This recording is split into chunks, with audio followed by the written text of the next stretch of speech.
With President Hatcher attending telephonically, she has asked me to run this meeting, so good evening. I call to order the public hearing for the revision of the 2022-2023 budget pursuant to ARS 15905 E1. It is Monday, December 12th, 2022, and it is 6 p.m. 1.2, public comments. We do not have any public comments regarding the budget. So seeing that there are no comments, is there a motion to adjourn the public meeting? So moved. Is there a second? Second. All in favor say aye. Aye. Aye. Beth, are you there? Yes, I'm an aye. Okay. All right, motion carries. The public hearing is adjourned. So far, so good. Okay. I call to order the business meeting of the Cave Creek Unified School District, number 93, Governing Board. It is Monday, December 12th, 2022, and it is 6:01. Roll call. All 5 board members are present, with President Hatcher attending telephonically. Present from the cabinet are Dr. Monroe, Dr. Jensen, Dr. Hendrickson, Ms. Rodriguez, and Ms. Scott. 2.3, formal adoption of the agenda. Is there a motion to adopt the agenda as presented? So moved. Is there a second? Second. All right. If I may, Vice President Fortney, I'd like to pull out item 5.7 and 5.8 from action consent. And if we can just place that after action consent, that would be fine. All right. It has been moved and seconded to adopt the agenda as presented. All in favor say aye. Aye. Aye. Opposed? Aye. Abstain? Motion carries. The agenda is adopted as presented. Item 2.4, call to fill out forms for the call to the public. We do have some, so we will be reading admonition on that later. Item 2.5, Pledge of Allegiance. Georgina Haddad, a 6th grader from Desert Willow Elementary School, will lead us in the Pledge of Allegiance.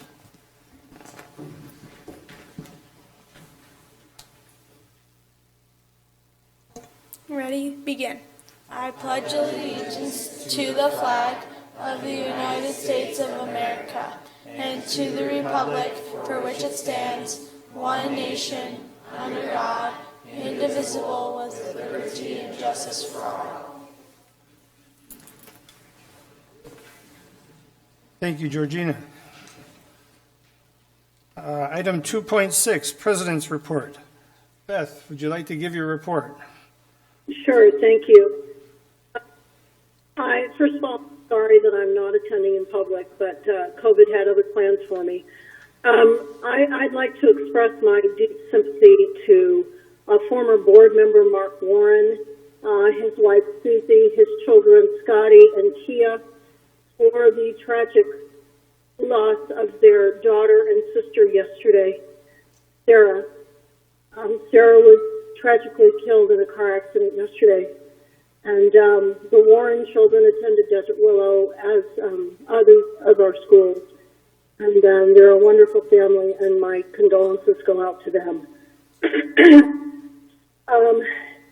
Since this is my last meeting, I'd also like to thank the community for the support you've shown, the press. We have not had favorable press in the past. They've been antagonistic to our district. They're now fair. They give us time and print, and that's really important to have that collaborative relationship with the press. So thank you so much. Also to all the stakeholders that support us in a positive way, and that doesn't mean we always agree, but it's much more beneficial if we can work positively together. So thank you. A couple little fun facts for the public. The board knows this. When board members become board members, the first thing we do is take an oath of office.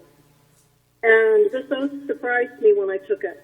It's very, very similar to the one my son took when he joined the military. And we swear that we will support the Constitution, the laws of the state of Arizona, and, quote, we will faithfully and impartially discharge the duties of governing board members for our district. And as a board member, that can be a tricky thing because you're never going to please anyone. everyone at the same time. So, it's beneficial for the district if we can be at the 40,000 foot level, as I like to say, and sort of try to consider all points of view and then do what's best for the good of the order. I'm grateful for the time to have served on the board. I began 32 years ago as a parent, and then an aide and a teacher, and now as a board member. And it's certainly been eye-opening, and it's a privilege to serve on a school board, and it is a service. And thank you for that. I hope to continue serving our district in other capacities, and that's my report. Thank you. Thank you. Item 2.7, board comments. I will start that because I was going to direct my comments to President Hatcher. I wanted to send her a heartfelt thank you for her, because she is outgoing right now. I was very bummed to hear that she wasn't going to run for re-election, but understood. Beth has provided 4 years of service to Cave Creek Unified School District as a board member, and as she said, many years before that as a teacher. Every decision she did here on this board, every vote, has been guided by what she believes is best for the students and the teachers in the community. Beth, your passion for education and commitment to this district have been inspiring, and it helped me decide to run 2 years ago. Since joining you on the board, your mentorship, your leadership, your educator-minded view, and insistence on taking that 40,000-foot view of issues, your common sense, your desire to do what's right for CCUSD will truly be missed. Thank you for your service to the district. Anybody else? Thank you. I would like to just echo the same. Beth, it was great serving with you these past 2 years, and thank you for your leadership. I'll also echo the same sentiments. It's been an interesting 4 years. When Beth and I both ran back in 2018, nobody knew the word COVID. So we definitely had many challenges that nothing was in a handbook for us to look at. So definitely us on the board at that time and the current board members that we all made it through that was a testament, I think, for our hard work and understanding to do what we could for the kids. I'll cycle through a quick list of events since our last board meeting that I was able to attend. The November Employee of the Month breakfast, which was again hosted by the Summit Diner, and is a great event for us board members. It gives us a chance to spend a little time one-on-one with different employees from the different sites. Was able to see one of the shows from the Black Mountain production of the Seussified Christmas Carol, and the young actors and actresses did a fantastic job on that. Then at the Employee of the Month breakfast, one of the employees of the month from Lone Mountain, Miss Lindsay Meinwieser, had invited me to come back to the Lone Mountain campus for their first ever Balloons Over Montgomery. It was their spin on the Macy's Thanksgiving Day Parade. Each of the classes did some things in Ms. Meinwieser's STEM lab to have their own little, basically Thanksgiving's Day Parade on campus. Was well attended. The campus was packed full of parents, and the students did a fantastic job with that. And then here in just the past week, I was able to get up to the high school to see both a boys basketball games and girls basketball games. So that's it for my report.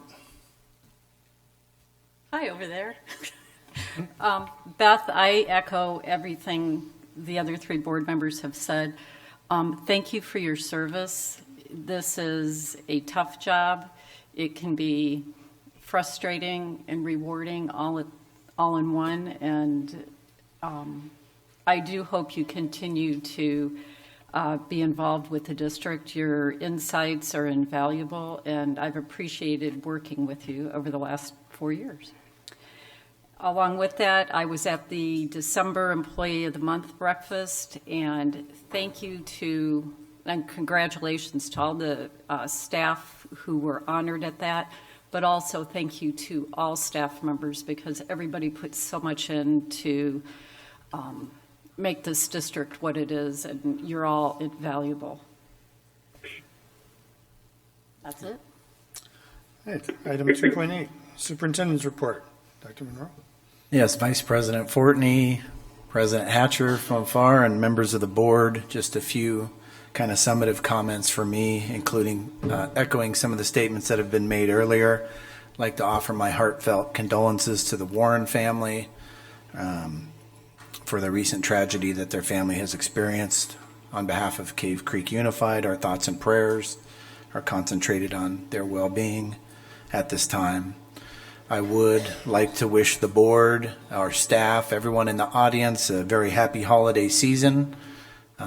We're staring at the winter break next Wednesday, a week from Wednesday, and I hope that everyone finds some rest and relaxation with family and friends and is able to ring in the new year and then return back for the second semester.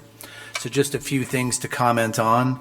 Sonoran Trails Middle School hosted their Future Stinger Night. It was packed.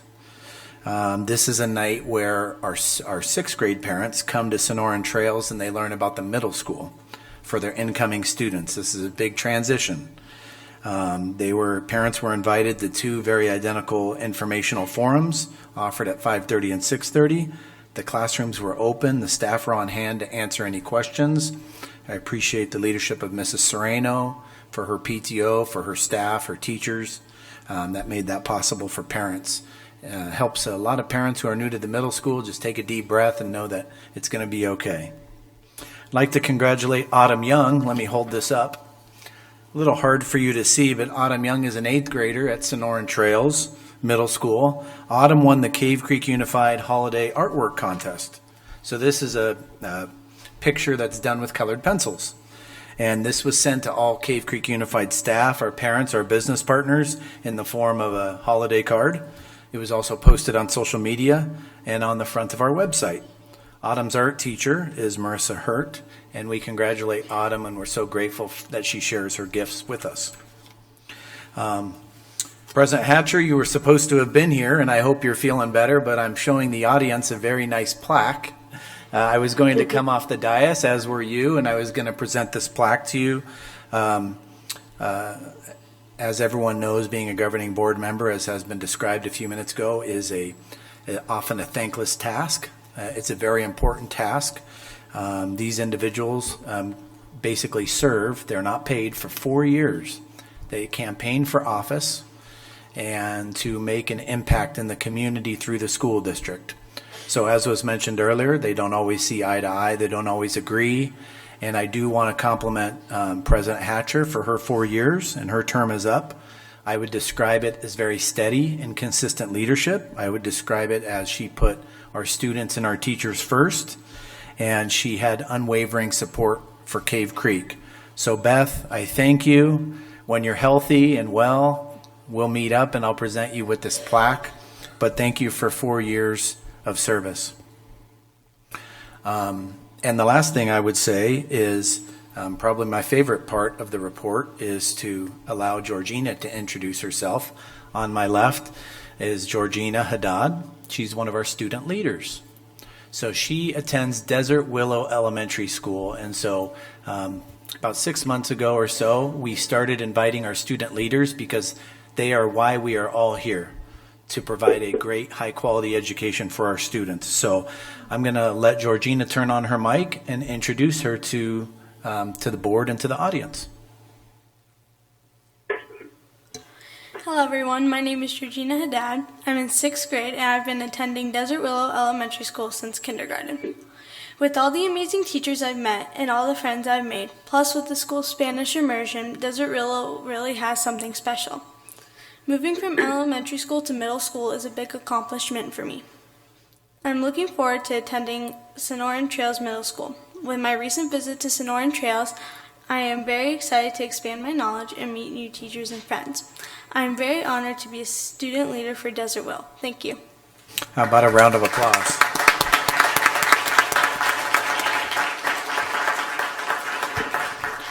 As I consistently joke around with the board. Students like Georgina are why we do what we do, and they're the people that we aspire to be when we grow up.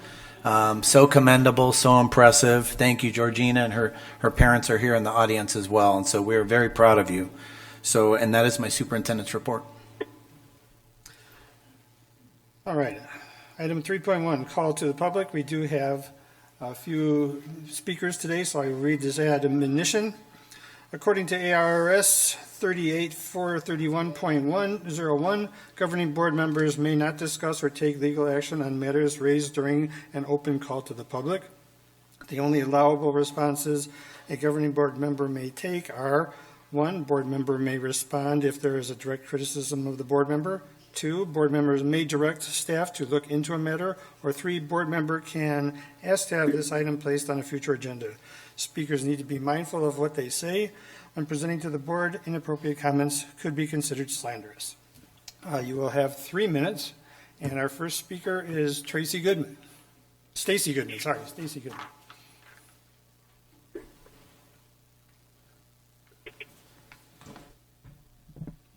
Good evening.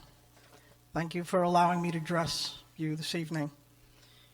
First, I'm just going to go by what I wrote here, otherwise I'll get detoured too much. So, as you know, my name is Stacy Goodman, and I'm a resident of Cave Creek and a tax-paying resident. On Friday, September 30th, I received a FedEx letter at my private residence from the law office of Gust Rosenfeld, who represent the Cave Creek Unified School District. The letter, which I have a copy of, should the school board wish to see it, told me that I need to cease and desist the use of using the letters CCUSD on my private social media accounts. Okay? And I found out by calling the attorneys why this letter was sent to me FedExed overnight, priority mail. And I was told that the school, Cave Creek Unified School District, apparently has a trademark on CCUSD. Now, I spoke to people, including attorneys, state representatives of Arizona, and others who have dealings with trademarks. Trademarks can cost hundreds to even thousands of dollars. And my question is, number one, why, if the school is such in need of money, why are they spending taxpayer dollars sending me, and not only me, there were other people that received this letter as well, telling me that I can't use letters on my private account? To me, that sounds a little bit like infringement of my First Amendment.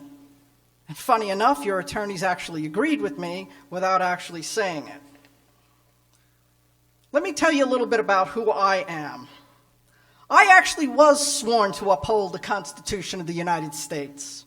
Prior to serving 21 years as a well-decorated police officer in New York, I served at Ground Zero, and I suffer many health ailments from it. All right? I will not be threatened, harassed, or bullied by this school district. You can send your attorneys to me, but I have more powerful friends. And I do want an answer to that question, why you deem it necessary to spend thousands of dollars on a trademark and then send your attorneys after me and fellow taxpayers. Frankly, I think it even borders on voter intimidation, because this came right before the election. If I receive another letter from your attorney, I will take legal action. Thank you. Thank you. Next speaker, Shannon Canales.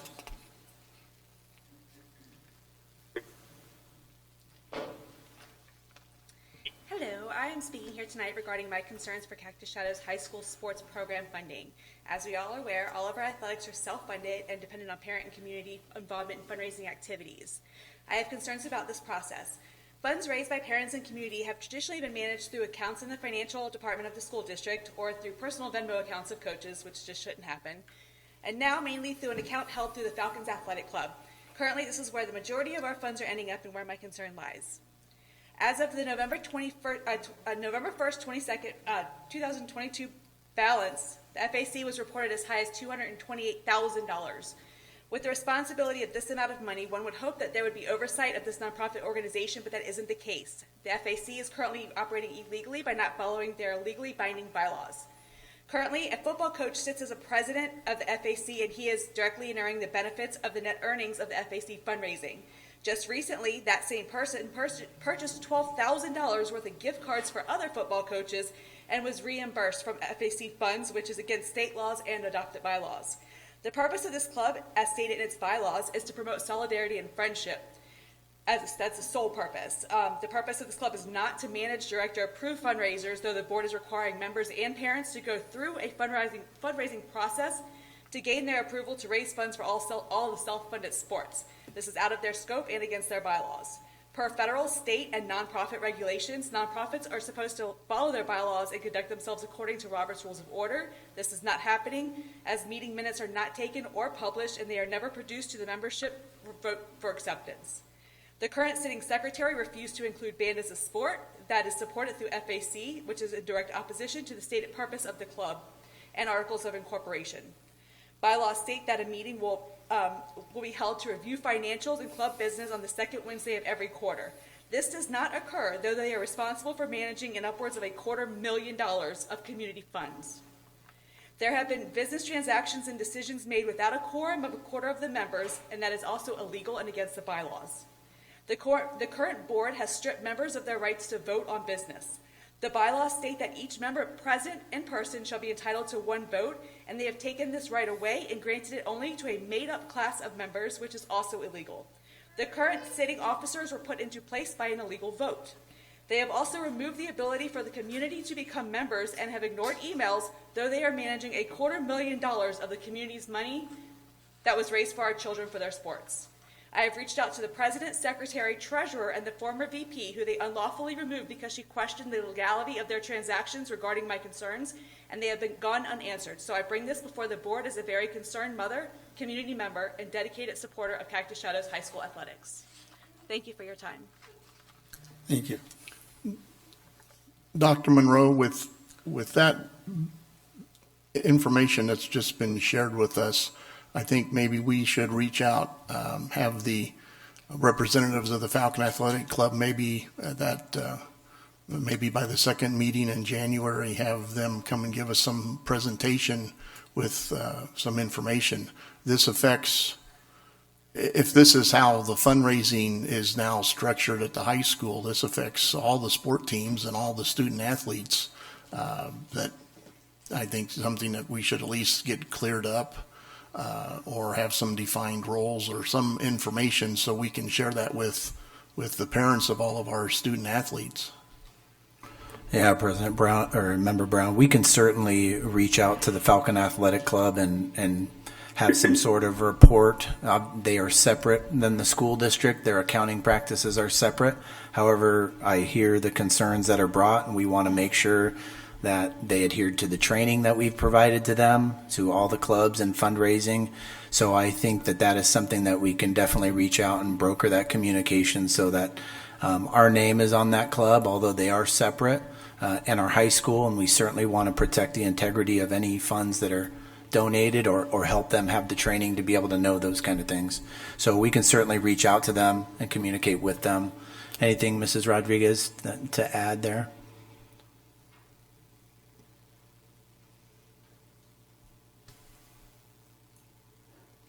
No, thank you. There are certain rules and regulations that nonprofits are to follow, and we will follow up on the concerns and work with the club to make sure that those are in place. Okay, thank you. All right, next speaker, Ridley Newman.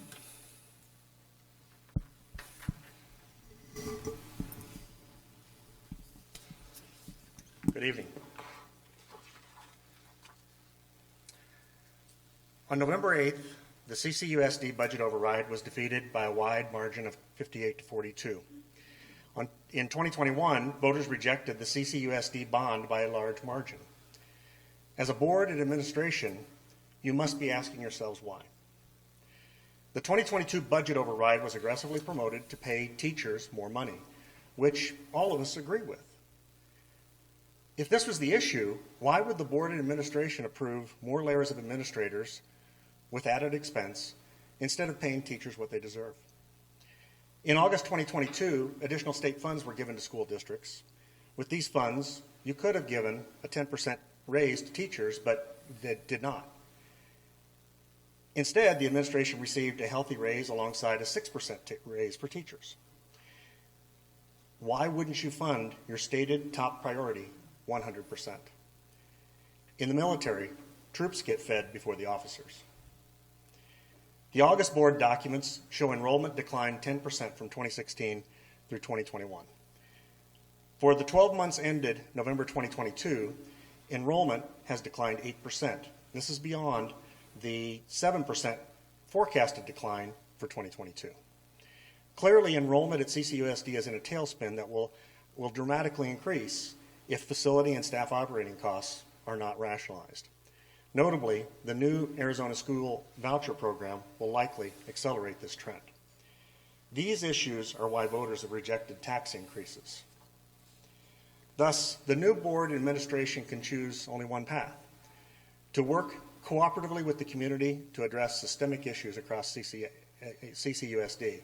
And this has to be done legitimately and transparently. A performance audit must show where all CCUSD monies have been spent, and the results must be presented publicly. Additionally, the board and administration must work together to understand why teachers and students are leaving CCUSD. In my many years of corporate experience, 20-year employees do not leave solely because of money. They leave because motivational needs are not being met. Understanding these issues will drive facility and staffing decisions to correct utilization issues across the school system. Now, we all agree that good, well-paid teachers are central to offering a top education for CCUSD students. If you address the real problems in CCUSD, I believe voters will be receptive to a justifiable tax increase. If not, voters will not support you. Thank you for your consideration.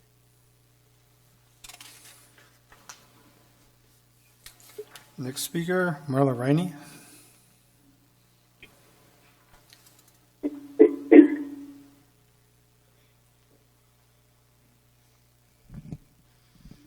Good evening, Governing Board. I am Marla Riney. I'm a DSA parent and co-chair for Action for Students. Today is another day that our school district is inadequately funded. Our teachers remain paid in the bottom 15% of the state. Because this is the fact, and due to the outpouring amount of support we have received, Actions for Students has decided that it must continue to seek better resources for our district. Although we came together to pass the essential override, and that time has passed, we plan to continue this fight as we apply for our 501c3. Action for Students' renewed mission is to continue to build support for our Cave Creek schools and to advocate for essential funding through community development, education, and calls for action. Action for Students wants to acknowledge some district champions this evening. First, Action for Students wants to thank Kiwanis for their recent donation of Chromebooks that bring CCUSD in line with the same technology as nearby competing districts. We are grateful that this huge expense did not have to come from the district's already stretched budget. While we express gratitude, it is important to note that yet another outside entity had to come to the rescue of our district. This time, it is because we do not have a bond in place that would typically fund technology. Action for Students also wants to thank our community heroes who stepped up during the recent security incident to protect our most precious resource, our children. We are so grateful for each of you and your efforts, and you are all in our hearts. Lastly, but not least, Action for Students wants to express our sincere gratitude for President Hatcher and her dedication, leadership, and service to our children, schools, and community. With a warrior's passion and the heart of a teacher, She has asked the hard questions, voted with her conscience, and stood by her decisions through actions like her dedicated support of the override. President Hatcher has exemplified the role of a board member by always putting our children, our teachers, and our schools first in her decision-making before any personal benefit. Action for Students thanks you, President Hatcher. I wish you were here in person, but we thank you for your years of service to CCUSD, and we only wish you the very best in future's endeavors. And you're not here, but I'd like to ask the audience to kind of give her a round of applause for her time.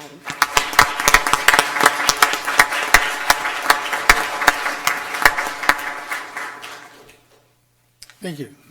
Next speaker, Jim Lockwood.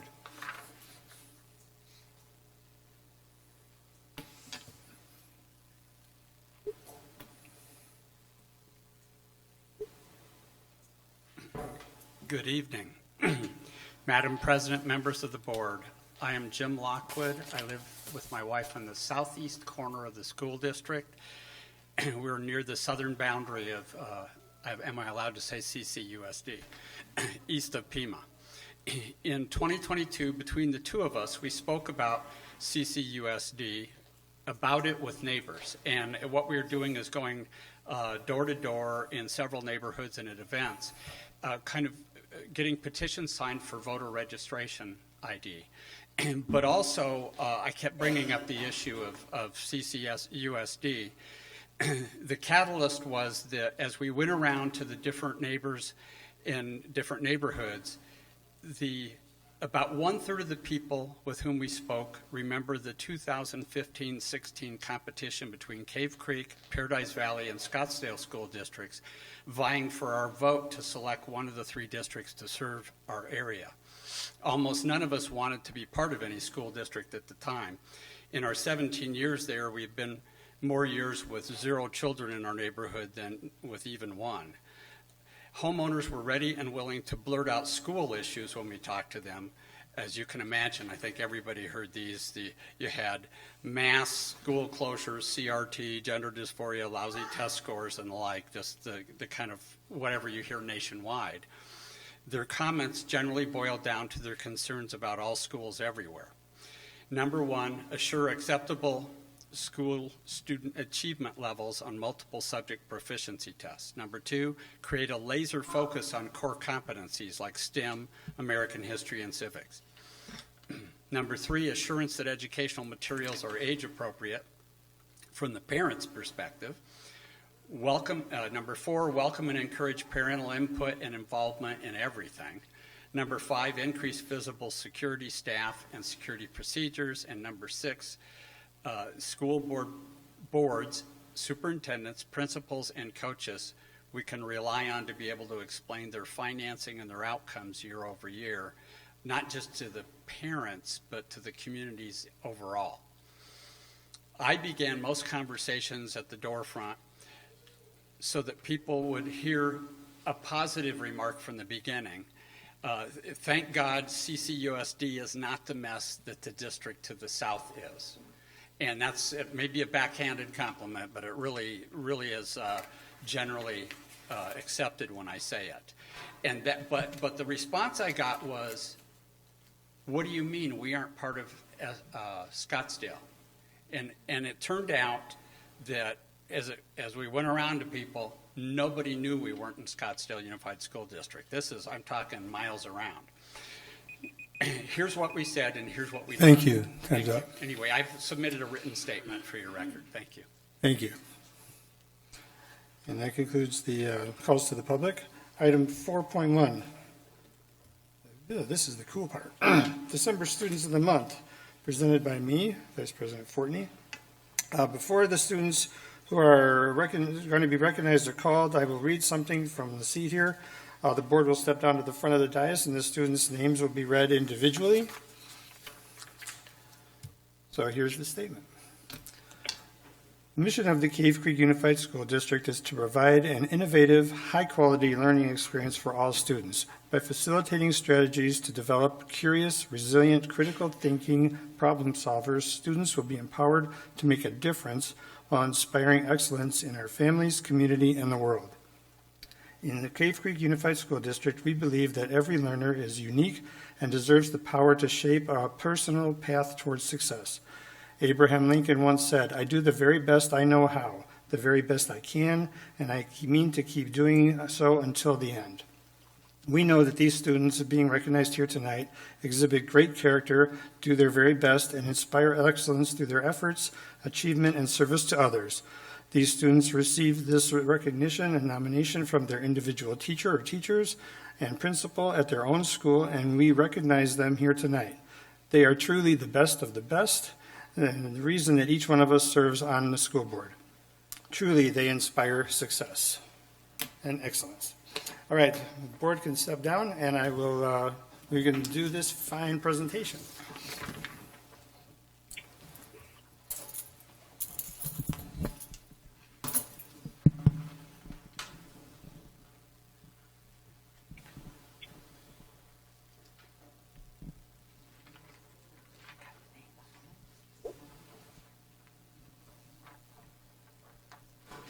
All right, are we ready? Are we ready? Okay. First up, from Black Mountain Elementary School, Mason Waterman.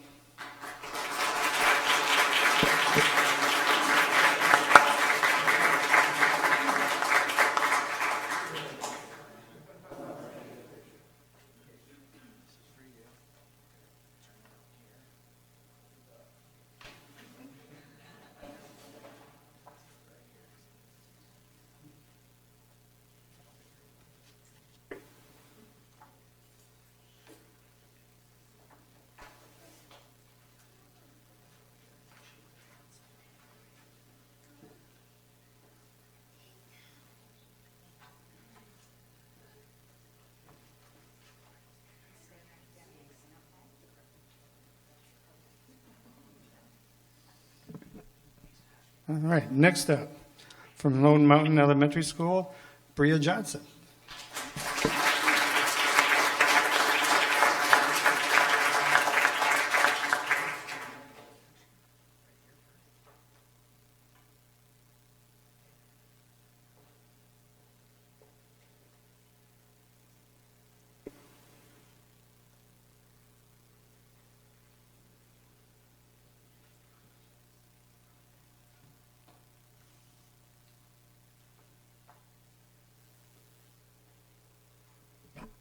All right, from Horseshoe Trails Elementary School, Etta Utterback.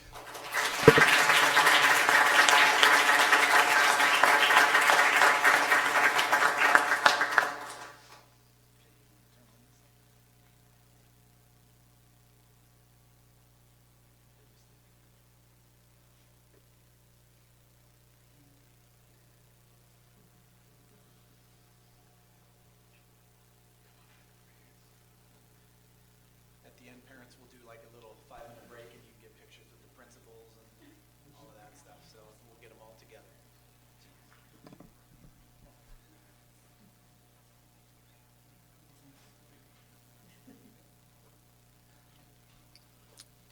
All right, from Desert Sun Academy, Emma Cooper.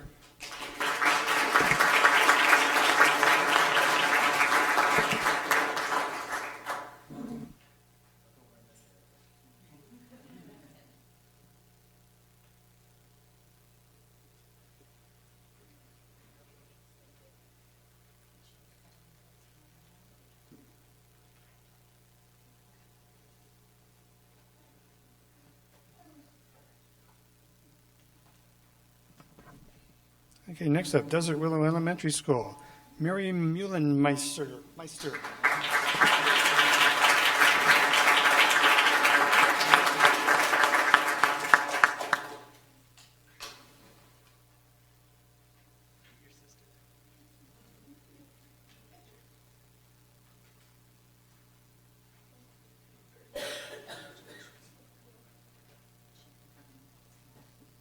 Very good handshake, too.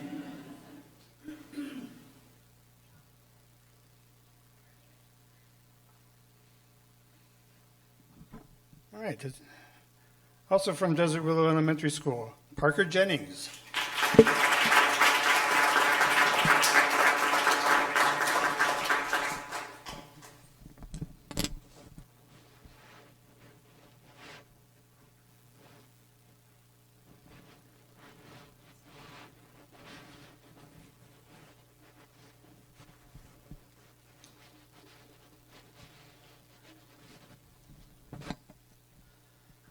Okay, next up, Sonoran Trails Middle School. Sophia Labouie.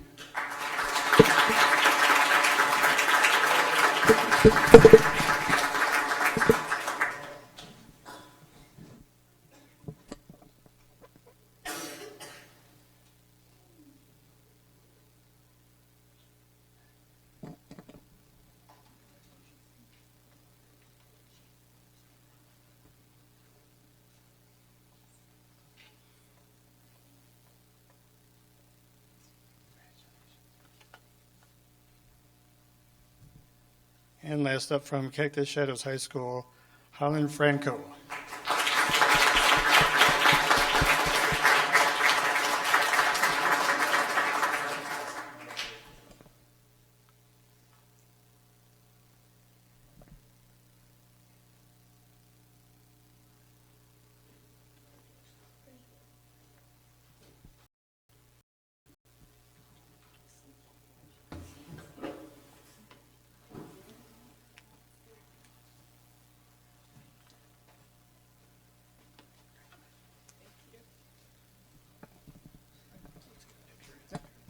So parents, we're going to take you want to get a picture here, and then Vice President Ford can take a break after? Once we get a picture, so if you want to come up.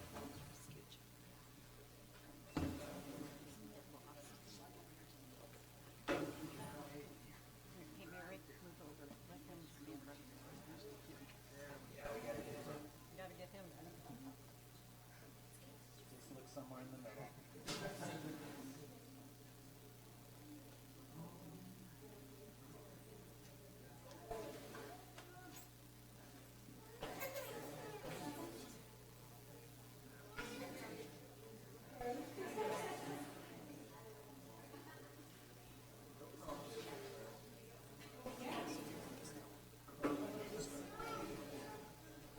Okay, we're going to take about a 5-minute break, so if you want to stick around, please do stick around for the rest of the show, but if you don't, you can head on out.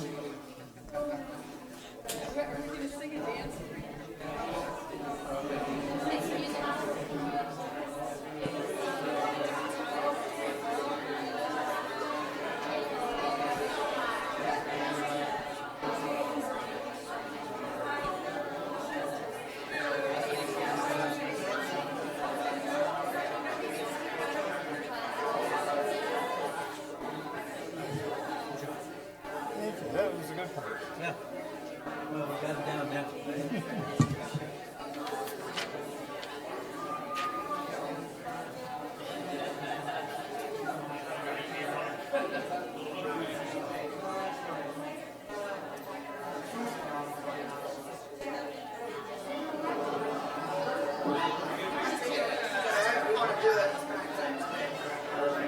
This is all of them?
All right, we'll be starting in about 1 minute.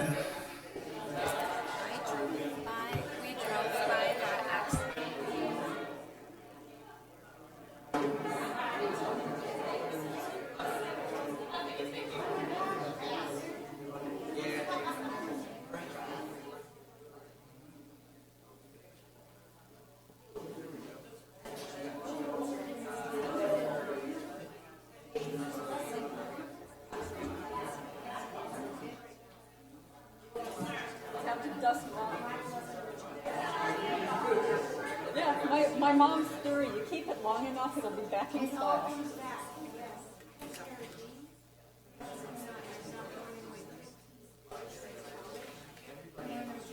Good for you. I was at the store the other day, a leather dress, and I'm like, a leather dress. I'm like, that would be kind of hot. Yeah, well, I mean, like, you get sweaty wearing that. Yeah, we're talking fashion here, you know? That's okay. It's okay. Okay. Hey, Jeff. Let's go. Let's go.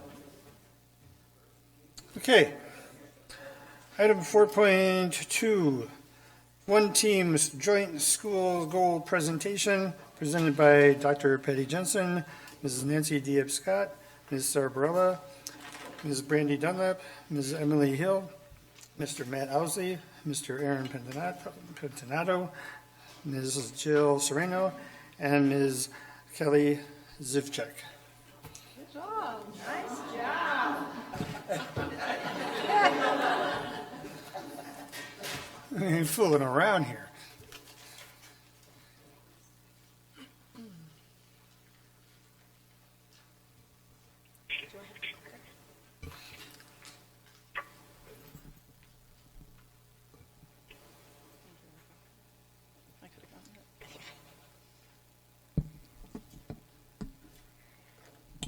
Good evening, President Hatcher, members of the board, cabinet, and community. Tonight we are here as our one team with all of the school principals to discuss our school goals and our presentation. As you know, we begin each of our presentations with the strategic plan priorities, and in this case, the one that we are reviewing with you today covers student success, as our number one focus here in the school district is always improving and helping each child grow.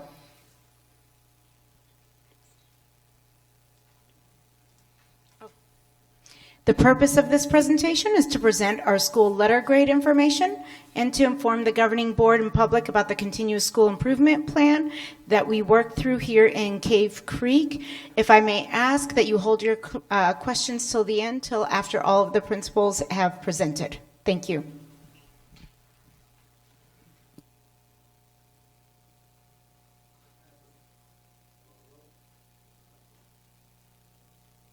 Hello. So starting off, why does Arizona have an A through F grading system? Simply put, it's because it is required by federal and state law. So federal law requires that schools measure performance using valid, reliable, and comparative information across all schools.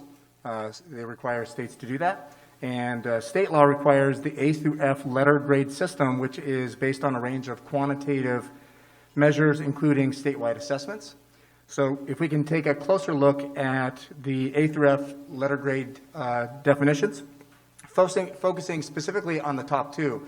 So in A, if you are a school that is considered or rated an A, that means that you have distinguished performance on statewide assessments, significant student growth, high 4-year graduation rates, students are on track for proficiency, overall performance is significantly higher than the state average. A B, noticing the wording right next to it, you are highly performing. So high performance on state assessments. You also have significant student growth, high 4-year graduation rates, and moving students to proficiency at higher rates than the state average. All right, so how do those grades get calculated? The letter grades are calculated for K through 8, with 50% of it being dedicated towards growth, 30% towards proficiency, 10% for the EL, and then 10% for acceleration and readiness. In the traditional 912, which is our high school, the proficiency is worth 30%, the growth is 20%, our college career readiness is worth 20%, the graduation is worth 20% of the letter grade, and our EL population is 10%. Please note that next year the model for high school will be changing, as there will be a shift to using subgroup growth as well as the ACT Aspire data for growth. This next slide kind of looks down at the breakdown for each of those subcategories. So in proficiency, grades 3 through 8, you get a score for both ELA and math, and the achievement levels are weighted, so minimally proficient students are worth 0, partially proficient are worth 0.6, proficient is 1.0, and highly proficient are 1.3. So obviously the more highly proficient and proficient students, the more points we're going to get in that area. It's also important to note that the MSAA, which is the alternative assessment that's given in ELA and math to our our children with significant cognitive disabilities, that also counts into our proficiency and growth. So we need to make sure that all of our learners in CCUSD are being successful. For growth, the growth is focused on the amount a student makes compared to others at their proficiency level. Again, the ACT and the MSAA figure into this. The English learners, this is a score for students who are identified as English as a second language learner. You must have 10 students at your school, and they must be there for a full academic year to be considered for this portion, which is why not all CCUSD schools have the data for this category. The acceleration and readiness. There's quite a few categories under this where you can earn points. The first one, chronic absenteeism, is one that all CCUSD schools are focusing on. It's been highlighted in our newsletters as well as sending attendance letters home. None of our sites earned the 2 points last year, but we also want to remember that we were mid-pandemic and still requiring quarantining. So that's something we're really hoping to capture again this year. One of our other focuses is the third grade ELA. This is focused on lowering the percentage of students in the minimally proficient area. The purpose of this is that we're setting students up because they are successful readers. 8th grade math also has this focus, as again, we want to be sending our kids into high school with those basic competent math skills. Special ed inclusion is where special ed students are included for at least 80% or more in their general education classroom. And we did really well in this area. Our kids are in the general ed classrooms for at least 80% of the day. We also focused on college and career readiness indicators, such as completing their FAFSA and then career and technical education sequences. The final one that looks at is the graduation rate, and the graduation rate to earn our points needs to be higher than 90%, and it also has to be higher than the previous year's percentage. So that's always a constant battle when we have such a high one. Bonus points are also available for special education, for completing the Arizona Sign Test, and ACT Aspire participation. So in front of you, you have the 7 schools' ratings. As you can see there in front of you, 3 of the schools did fall short from the letter A, and we 3 schools have all met with Patty and Nancy and Stacy to establish a pretty solid plan. We've looked at what we missed out on in regards to the formula for what it takes to get that A grade, and then we determine what our next steps would be. Those are pretty specific to each site. Brandy is going to be sharing a few of those focus areas for you all, but we do have a pretty detailed plan for each of the 3 campuses as to what we'll be doing next. Those have been shared with our team of teachers, and already in our PLCs, we're working towards our next steps to hopefully next year ensure that all of us are A schools. Our high leverage focus areas, one that's been mentioned before, is to decrease our number of 3rd grade students in the lowest performance category of minimally proficient for ELA. So we had just too many students in that section. And we're using our benchmarks this year. We're reviewing the data, we're reflecting, we're refining, and we are dedicated to move our students so that we don't have so many minimally proficient next time. As was said earlier, we really appreciate our PLC time, especially at the elementary schools. Our elementary teachers have worked in their PLCs to develop problems of the day that are written at the level of the ASA test. Teachers across the district should be using this and are using it in math and reading reviews in grades kinder through 6 to ensure that we are teaching the vocabulary of the test and at the rigor of the test as well.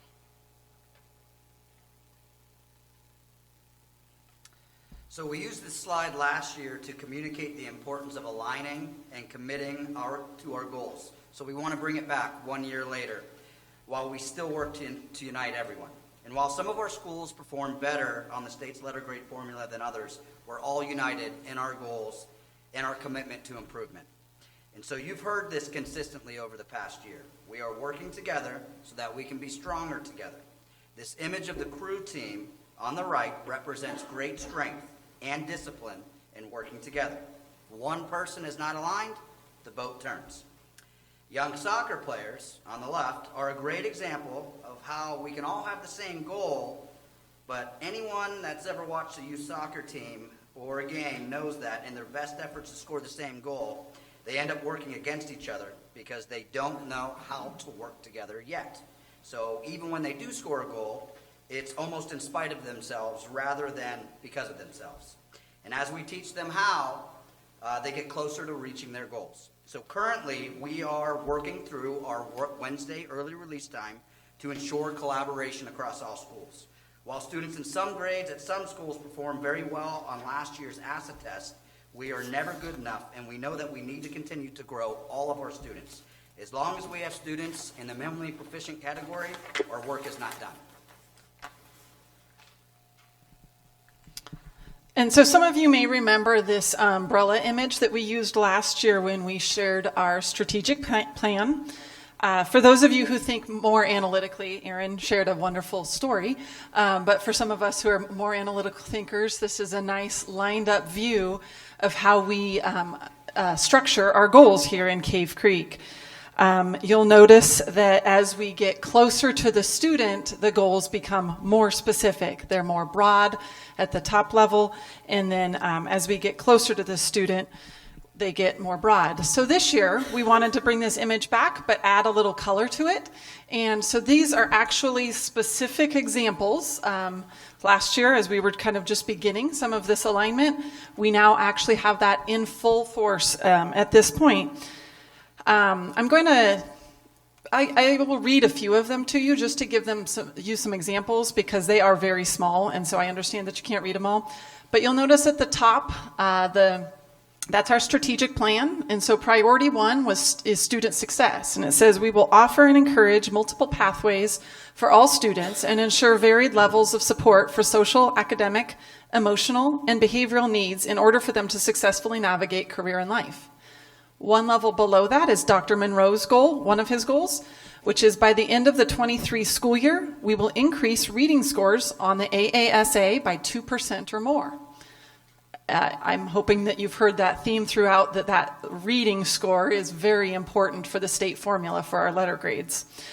One of our principal's goals, so going down one level, is that by the conclusion of the 22-23 academic year, students will make academic progress as follows. School data will improve by a minimum of 3% points in levels 3 and levels 4 on math and reading AASA tests. Level 1, which is that minimally proficient level that we've been speaking about, will decrease by 5 percentage points in both reading and math.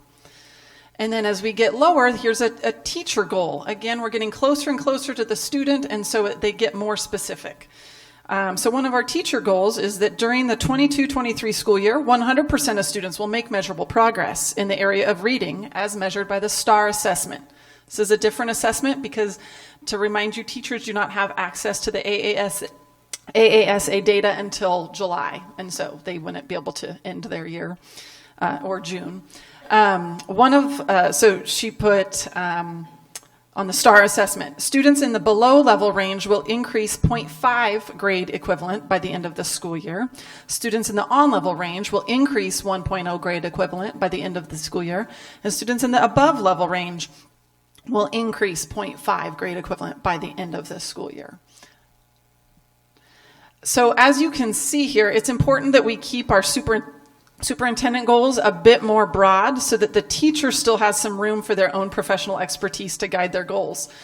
When we get Dr. Monroe's goals or our strategic plan goals too narrow, then we either pigeonhole our teachers or we end up out of alignment because we can't all align. And so that was one of the great things, is that we were able to share Dr. Monroe's goals with the teachers this year, and then they were able to write them based off of how that went. And so I will also say proudly that 100% of our teachers this year have a measurable goal that is aligned to our strategic plan as a part of their evaluation system.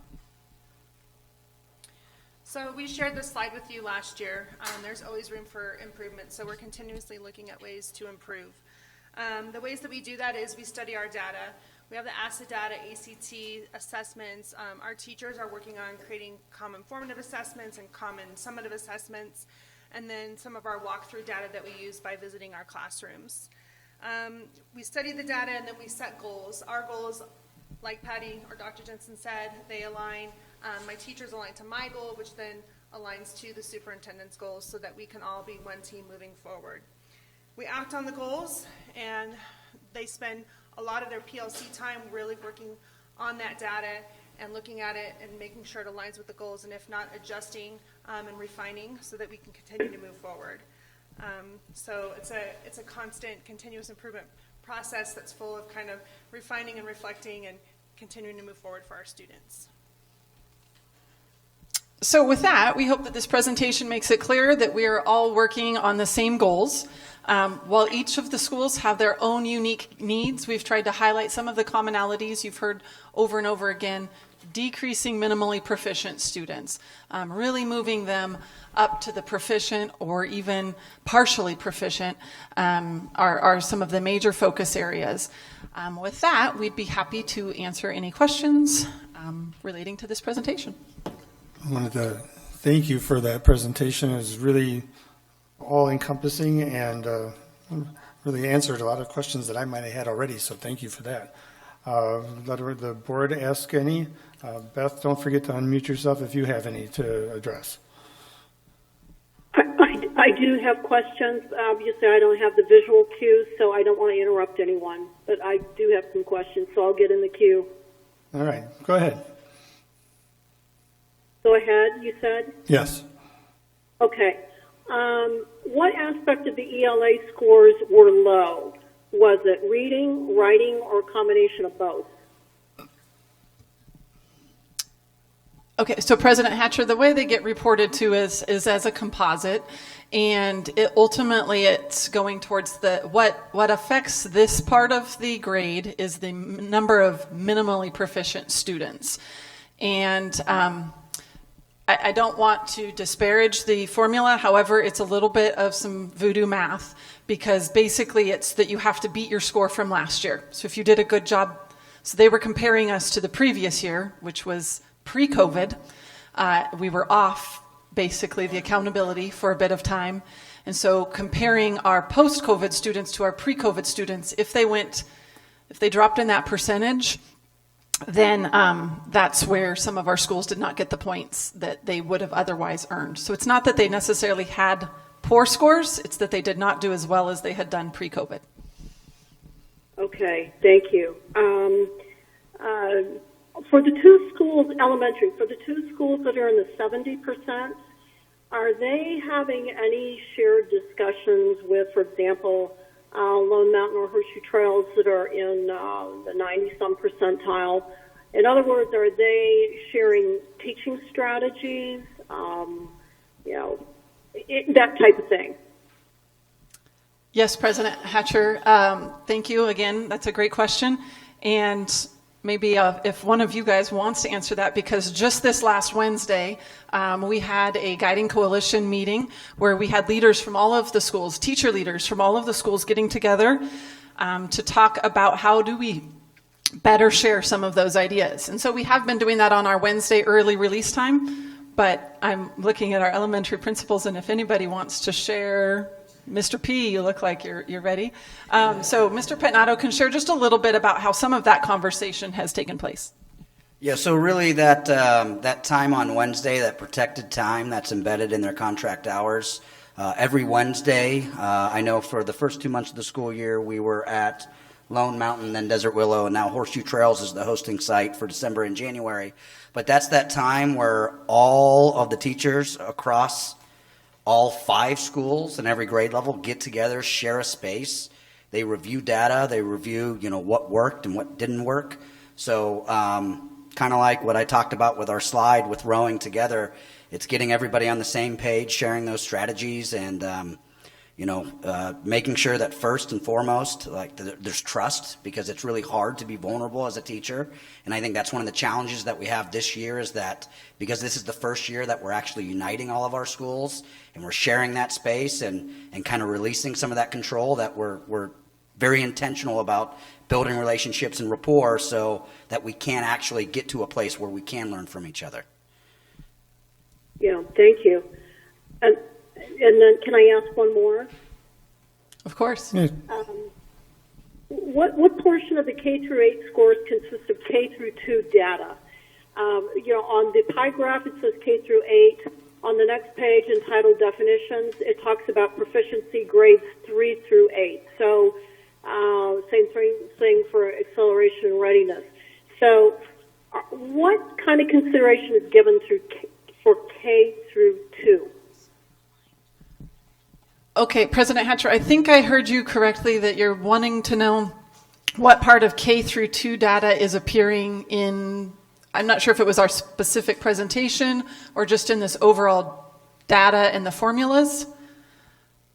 Yeah, overall data and the formulas. So when we get a B, for example, at an elementary school, and I'm wondering how much of that B consists of K through 2 data, or does it? Do they factor in K through 2? The pie chart says K through 8. Yes, the definition page says 3 through 8. There's no mention of K through 2. Yes. Okay, I'm on the same page with you now, President Hatcher. So what we have said consistently at all of our schools as we are reviewing this data with them is that 3rd grade test, which you guys have all heard me say before, is a K through 3 test. There's no way a 3rd grade teacher can get a student in August and have them reading on level by March if they're coming to them far below level. So one of the things that we did this year actually with the principals, and then the principals passed this along to their 3rd grade teachers and their K through 2 teachers, is we looked at our first quarter benchmarks and we compared and we looked to see, let's say there were 15 kids who scored minimally proficient on last year's ELA test in 3rd grade. So we looked this year to say, okay, well, let's look at our 3rd graders and how many of them are currently minimally proficient on the first quarter benchmark, because that is not an assessment of their 3rd grade instruction. That's an assessment of their K through 2 instruction. So we've identified who those students were. And in some schools, it was like 5, and so they're on track. They're going to do great. And in other schools, it was much higher, which tells us that we have a K through 2 problem, and that's where we're going back to making those fixes. And that's where we're having really strong conversations. You guys want to add something? Thank you for answering that. This sounds really good, y'all. I mean, you're very systematic in what you're doing, and that's good. Thank you. Yes. At this point, we even have, the principals have driven down to student names. We know exactly which students we're working on to get them up there. Thank you. Did I see we're, at the end of this week, we're doing some benchmark testing? So we're going to be working that into our analysis come January. Yes, so Member Brown, we've been doing benchmark testing. The window has been open since I believe it was last Monday that we opened the benchmark testing window, and that looks different at each grade level. The teachers do collaborate and provide input on some of those assessments, but they are all aligned to the AASA questioning level, which is quite rigorous. Okay, thank you. Any other question? When, on any one of the sites, when there's kids that are identified as not being proficient or thank you. Minimal that. Yeah. Are they pulled out of the class? It depends. Good question, Member Busby. So sometimes they're pulled out. More often, the teacher is pulling them to a small group at the back of the classroom. So one of the things that we've known for a long time, and hopefully we use all of the time, is that students learn best in smaller groups rather than in the large whole group. But some students do learn in the large whole group. So the teacher may give whole group instruction to everybody for a few minutes and then pull small groups.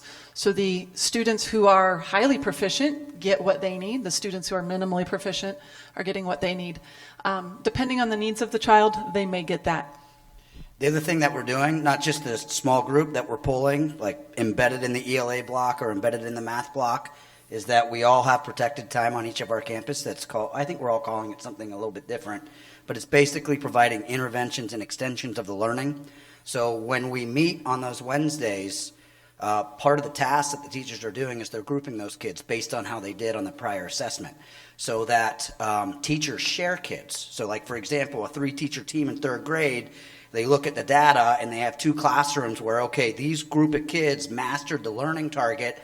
We need to extend their learning, go deeper with it, but then these kids over here, they need it to be retaught. So typically, those kids that need to be retaught, they hear that from a different voice. Mm-hmm. So that's something brand new that we've never done this year, that we're doing this year, that I think that's another way how we're responding to the data. Is that happening on all of the campuses?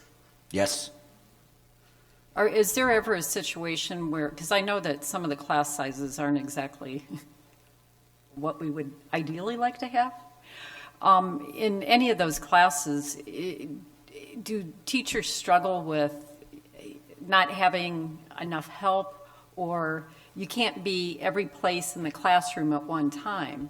And so is there, a manpower issue? Yeah, absolutely. Well, we've had to get creative. Our teachers have always been very creative, but we know that student success. So I know at Lone Mountain, we do tend to have a little bit larger class sizes. And so our teachers have used station rotations so that they're meeting independently with those groups of kids, and that way they can differentiate the instruction. They also have used parent volunteers within the classroom so that on the more independent activities that just may require a little bit more supervision, but not necessarily the detailed teaching instruction, they'll use the parents for that so that they can continue to keep pulling back those small groups and really hone in on what the kids need. So if I can just address this in terms of at Black Mountain, just with that time that we call Enrich and Reteach, and that's a math-focused time where we can look at the data from the common formative assessments, and we can make like-grouped students. It helps us a little bit with those numbers. If I'm working with a regular class of students where I have some students that are maybe lower and some students that are very high, in order to be able to meet each one of those levels and to be able to differentiate, that can be very challenging with larger class sizes. The more that I can make my group alike, if I have students that all scored similarly on something, I can't even say the word, but if I could have kids that score similarly, then it's a little bit easier for me to take a range of students. It's not as hard. There's a little less differentiation that I have to do on the high end or the low end. I can kind of meet the needs of the students because of that, a little bit easier. And just to be clear, that's for like 30 minutes of the day. The rest of the day, they're grouped with everybody together. So, but there might be 30 minutes of the day where we say, these students mastered that, they go here. These students haven't mastered that, they go here. And it changes. I mean, some schools it's changing every week. Sometimes it sticks around for 3 or 4 weeks so that the teachers have less shuffling. Okay, now this is probably a really dumb question. So the score, you're assessed based on last year. So last year's 3rd graders are now in 4th grade this year. Okay. Yes. Not the same kids. Correct. Okay. But we're providing interventions. It's like comparing a dog and a cat. Yes. Okay. We're always chasing. Okay. And is there a timeline where you'll be looking at, okay, these interventions aren't working for these kids, or they are. So some of them might have to go to a tier 2 intervention, or ultimately looking at special ed services. But is there a timeline for that? Absolutely, Vice President Fortney. So it depends is the answer, the nice education answer. So it depends on the child and what that is. But often, about 6 to 8 weeks, if we're not seeing progress, then we would meet together with what we call an SST team. And basically, that's just a problem-solving group where we talk through what might be causing the child from keeping them from learning. Because it may or may not be instruction in the classroom. It may be that there's something else going on at home, or that they're anxious about something, or whatever else it may be. So at that point, we bring together a problem-solving group, and we work through it. Any other questions, comments? Thank you for that presentation. It was great. Thank you. Absolutely. Appreciate your time and effort.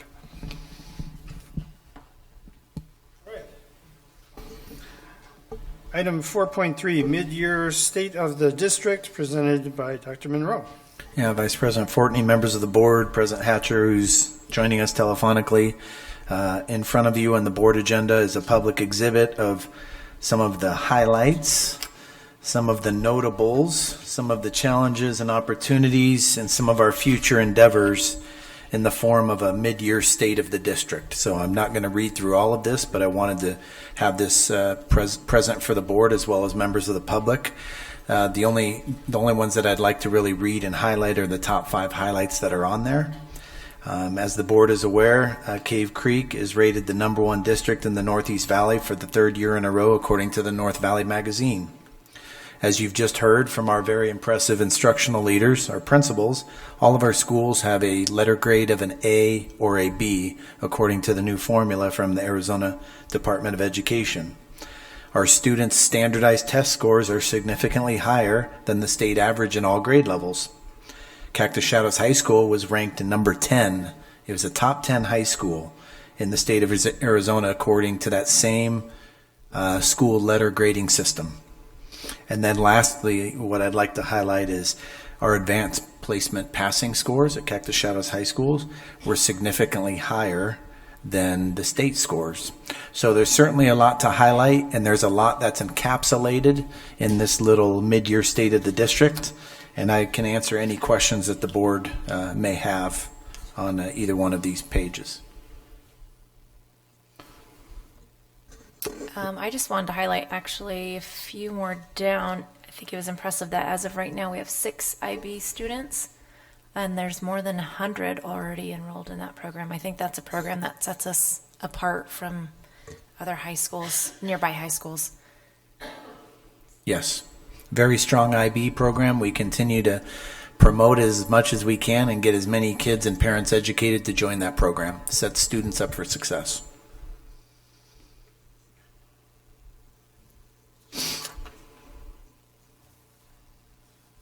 Beth, did you have any questions? I don't have any questions. Dr. Monroe, when you talk about the challenges, what specific things are you looking at addressing? Since we couldn't control the override failing, there are a lot of things that are going to be taken into account, and I know that you guys are probably looking at that, but what are the major challenges that you feel need to be addressed by the district, by the board, going forward? Number one, I would say we want to continue to create very positive, supportive working conditions for our teachers.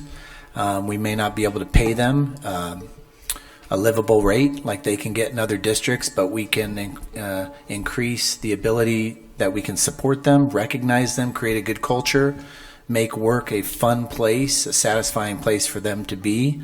We're doing that with our stay survey, which will become going out to all of our staff in the next few weeks. So I would say teacher retention is going to be critical.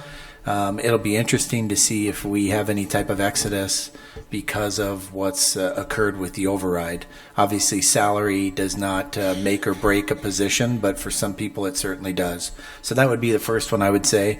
The second elephant in the room, if there were, is we need to curb any type of enrollment slipping or decline that's happening in our district. And we can point to a lot of different reasons for that. But the higher our enrollment, the more that we receive from the state, and we're obviously dedicated to living within our means, living within our budget. So that would be the second one. And then the third, we've heard a few people comment on it from the community today, is we want to continue to educate the populace, our voting population, who perhaps have nothing to do with the schools, where the revenue comes from, the different pots that are out there, the transparency that we have, that there's no nefarious purposes, and let go of things that happened in the past, because right now our district is crippled and at a serious disadvantage because of our lack of local support from our voters. So I would say those are the three things, Vice President Fortney, that we have to really focus on, is retaining our great teachers, curbing our enrollment decline and increasing that, and then continuing to educate Joe Q public, who maybe lives in Troon and doesn't see a school or anything, about how public school finance works and why it's in their best interest to support our kids through something like an override or a bond. Thank you. Any other questions, comments? I have one comment. Janet, did I hear you start to say something? No, go ahead. No, go ahead. Okay. I just have a comment. It's something I've been thinking about for a long time, about the future of the district, actually. And that it appears, and in education in general, it almost seems to me like there needs to be a paradigm shift in the way we view education. This is a hostile environment we live in our country towards education. It definitely is in our state, in my opinion. So we can't keep the same mentality of doing business as usual. And so what I mean by that, for example, with the vouchers, with the voucher expansion in the state of Arizona, it makes it a little bit more difficult now to predict income, because you never know who's going to take a voucher, since they've opened it up to everyone. Very tricky Pandora's box situation going on here. Without an override in place, and we'll probably never pass another one now, since I think the threshold is much higher for voters to increase taxes. So we'll probably not pass an override. So now we might be looking at school closures. Enrollment, other districts are going to be possibly far more enticing to our students and staff, because they can offer more income to students, to the staff, and offer more programming choices. So, I just really think that to view this as we've always viewed things is probably not very wise. And that's my comment. Thank you. All right, any other comments? Hearing none, we'll move on to item 4.4, educational technology presentation presented by Marcy Rodriguez and Erica Selsey.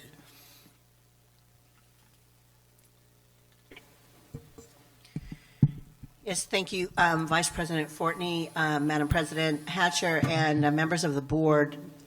I'd like to introduce our Director of Educational Technology, Erica Selsey, and she will be sharing with you some of the great things that they've been doing in the technology department the last few months since Ms. Selsey has joined our team. Good evening, Vice President Fortney, President Hatcher from afar, members of the board, and Dr. Monroe. I am Erica Celsi. I'm super excited to be here tonight, share some of the amazing things that my team has been able to accomplish since I joined the CCUSD team in May. I will be sharing quite a bit of information with you tonight, so if you have any questions and you'd like to hold them to the end, I will be sure to address all of your questions and concerns. And can you guys hear me okay? Okay.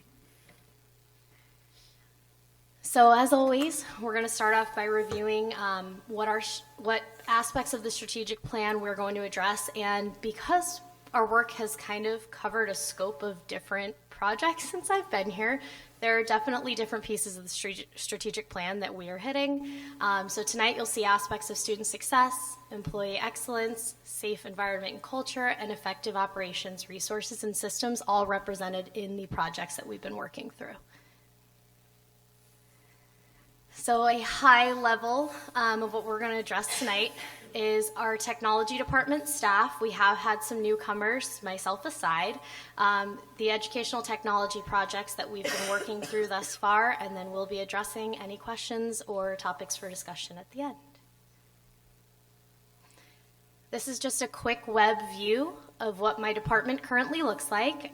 There I am at the top, and then we have Ms. Vicki Fisher-Boone, who's our database engineer, but she is ultimately our Power School administrator. She came to us with a wealth of knowledge from Deer Valley. She has been an absolute asset in terms of launching Power School in the district. She continues to reach out to families, staff, and students, and continuously supports everyone. Below her is Christopher Aiden, who's our data integrity specialist. He also supports the Power School Systems Initiative and anything needed there, as well as the AOE. All the way to the right, we have Ty Yerkes, who is one of our newest members to the team. He is our network engineer. He has jumped in with both feet into a number of initiatives, and he's just been an amazing sport about everything. We're so blessed to have him. And right in the middle are our tech support specialists. We have Daniel Chupe, Charlie Stahl, Sky Watson, Richard McDermott, and Sean McNulty. They all pitch in and do everything together as a team, but they're all designated at different sites. I just have a very, very wonderful, well-rounded team. So the biggest project that I walked into when I got here was our Power Schools launch. Right now, we have full implementation in terms of students, staff, and families accessing Power School.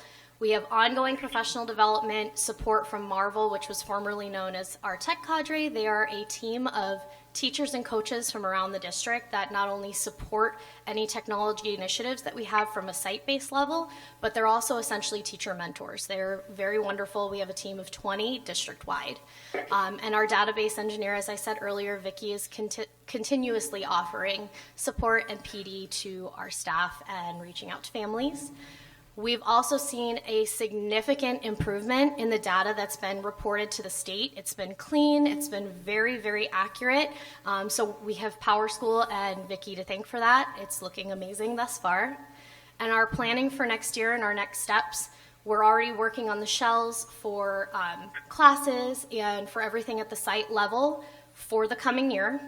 And we're also working on integrations with all of our learning systems so that logins and things of that nature will be a lot more seamless next year. The biggest initiative that we've had since I've been here has been the one-to-one initiative. I'm super excited to say that at this point, our team has been able to work through and issue Chromebooks to all 7 through 12 students. We're trying to support innovative learning and instruction, and this is such a great step towards that. We're providing professional development to our teachers, and in fact, I believe today we had some happening at Cactus Shadows. It's ongoing. We're going to be very reflective in what we're doing and making sure that we're meeting the needs of our teachers so that they can meet the needs of our students. We also launched a support website for families and for the community. The goal for that being, again, being reflective and being responsive to any needs. So that is a living, breathing document. And next steps along the lines there is to reach out to parents and guardians for Q&A and support sessions, both virtually and in person when we return from the winter break. I want to make sure that any questions that the community does have is continuously answered and that website is updated. And Beyond that, we are looking to scale to the elementary schools so that there is a device available to every student K through 12 on a daily basis for testing needs or any other needs. So there's no more need for moving carts around. Everyone has one available when needed. One of the projects that I've been working through on the side, the Department of Homeland Security has offered a grant to all K-12s in the state of Arizona. So absolutely free, we get to participate in their state contract for a series of different cybersecurity tools. 3 of the ones that we've already deployed are Cloudflare, CrowdStrike, and Tanium, and essentially what those are.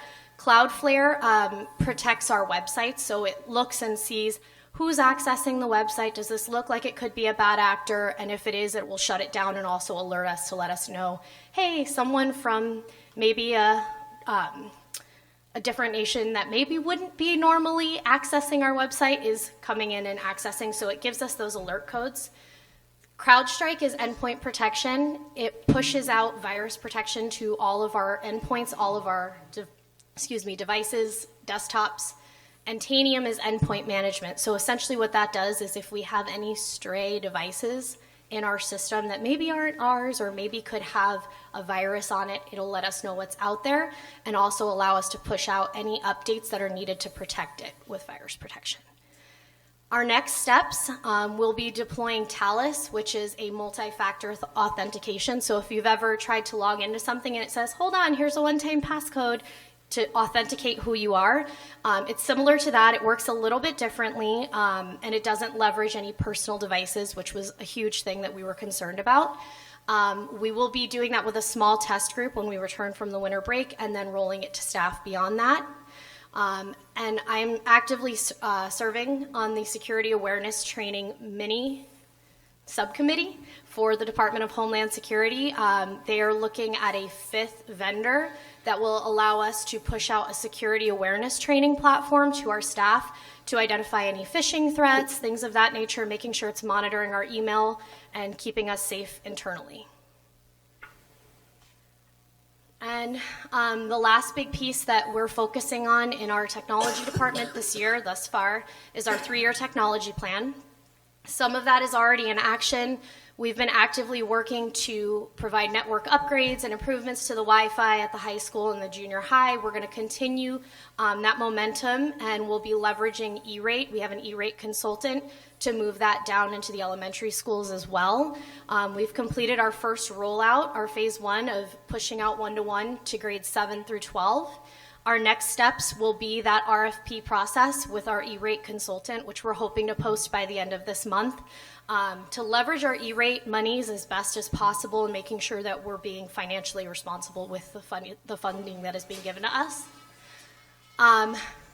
We'll also be building out a committee of stakeholders who will be meeting to collaborate and come to consensus on our vision for technology moving forward. And that's going to be a collaborative effort from representatives from every school site, parents, students, teachers. I would like to have all voices and stakeholders involved in that. And then also, again, moving into phase 2, rolling out devices down K through 6. And if you have any questions or concerns, I would love to address them now. Thank you again for that presentation. Are there any questions? I know there have been improvements for security cameras.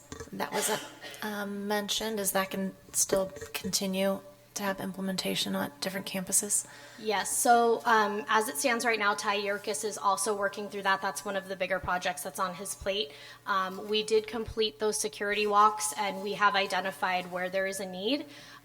We were graciously granted funding from the state board, I believe, SFB, sorry, to replace any of our legacy systems, so the ones that weren't able to be accessed anywhere. And I know that we're receiving those, and we're looking to get the cabling and necessary brackets installed as soon as possible. So it is forthcoming. Okay, thank you.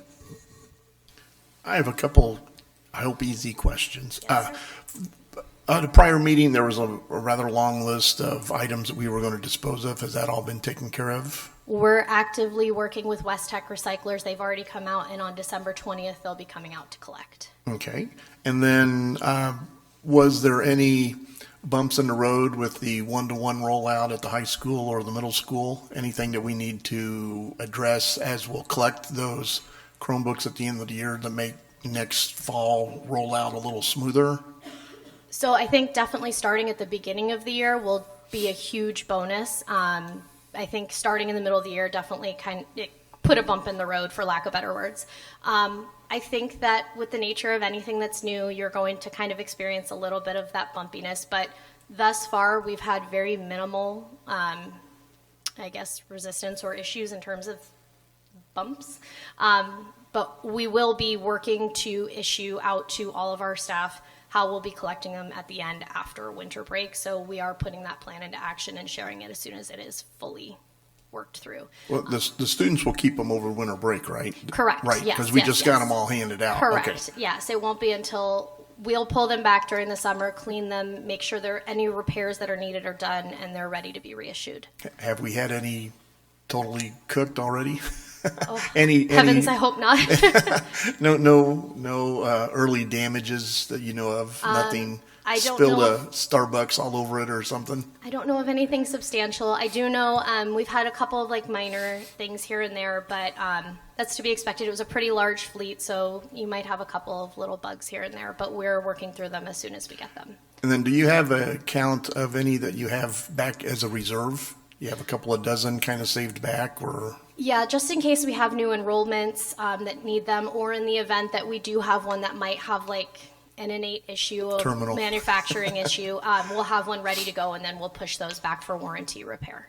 Okay, very good. And then I had one more question, I think. So on your 3-year technology plan, this would be the first year of that 3-year plan. Your work, is it going to be a rolling 3-year plan as we complete tasks and then move the goalposts down the road a little bit? We never stop moving the goalposts. Yes, that's Okay. correct. All right, thank you very much.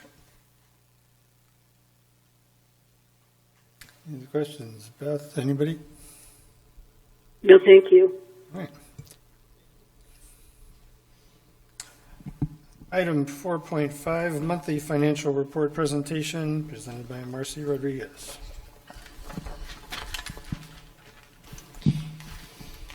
Thank you, Vice President Fortney, Madam President, members of the board.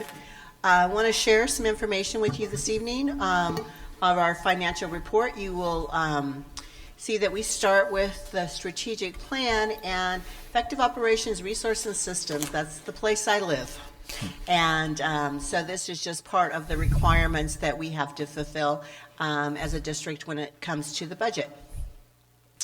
So budget revision number 2. This is something that is done in December, and it is done when the original adopted budget, now we revised our budget in August because of that additional funding that we received from the state.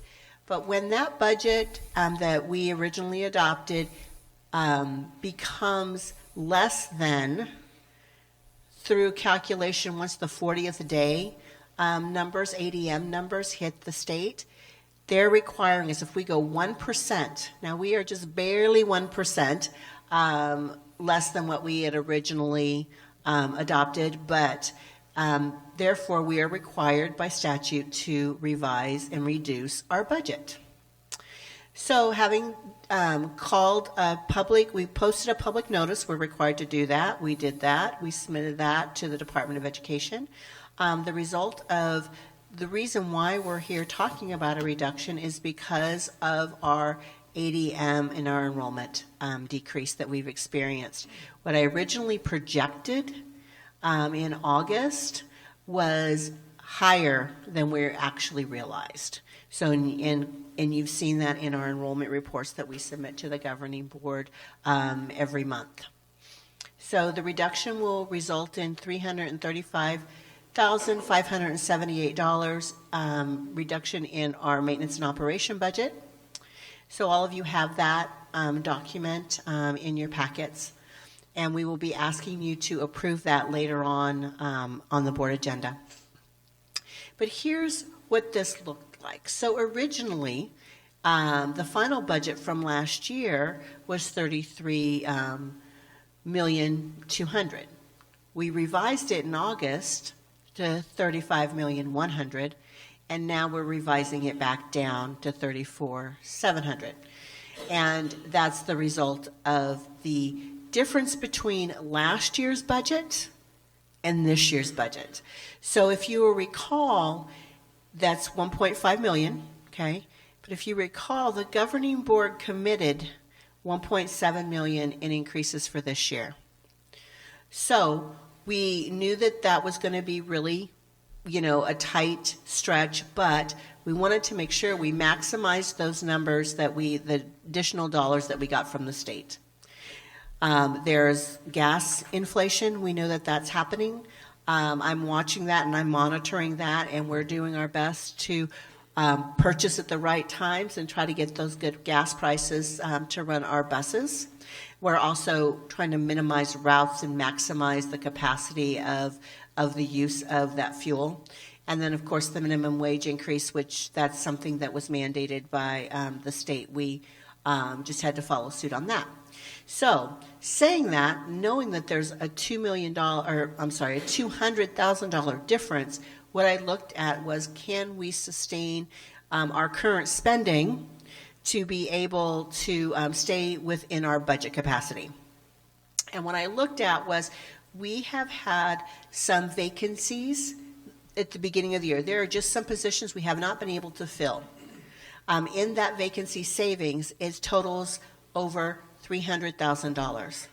So that's going to help to minimize our expenditures. So instead of the 1.7, we will be down to 1.4 for the additional expenses from last year. So the budget that we are asking the board to approve tonight will be able to sustain, and I feel very confident that we will be able to stay within that budget through the rest of the year. Any questions? So the next steps then will be to ask you to approve the revised budget later on, and then I will file that report with the Department of Education, and we will be in compliant with this requirement. So I wanted to share a little bit about the status of our ESSER expenditures. So this is additional monies that we know we have received as a result of the COVID, the American Act that sent money into the schools to help with our students' loss of learning.